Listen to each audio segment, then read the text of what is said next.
This is something that most of you have never seen delivered before for a Miata. So this is my 1997 NA8.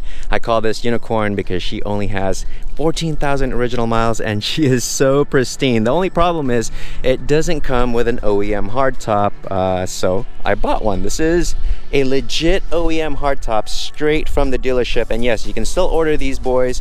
They come out straight out of Japan, and right now they're pretty hard to get because there's really no stock, but they do run about $6,300 or so, give or take a few, and they are so hard to get.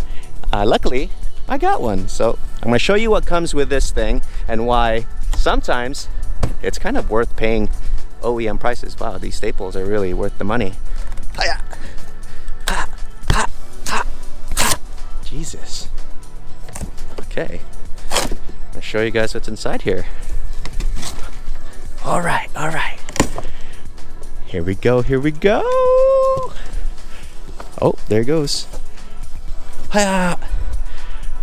All right, so this is the OEM hardtop right here, gel coated. It's obviously black. It comes with the glass, the defroster, and here's one thing that most of you will never get if you buy a used top. So these guys right here, this is the inner panel, and with the inner panel, you need to cut out these little latch holes, and they're actually labeled on the back of your OEM one, but this one's already pre-cut from the factory. So the new hardtop comes with a left and right.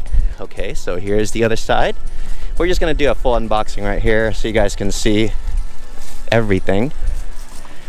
So this guy's the other side. Okay, and in here is a miscellaneous parts box. Okay, so this box right here comes with the latches and hardware. So check this out.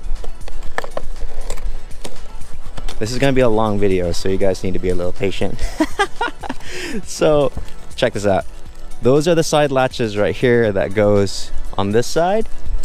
And then the Frankenstein bolts, to give you brand new Frankenstein bolts. I already have brand new Frankenstein bolts on my car, so the Frankenstein bolts are actually these things. And that's where the rear of the hardtop latches onto. I already swapped that out, so we're good. So we got that guy, and also this thing comes with the OM wiring right there for the defroster. And that's pretty much it. We're gonna throw this guy on and see how it looks, and then we'll get it painted.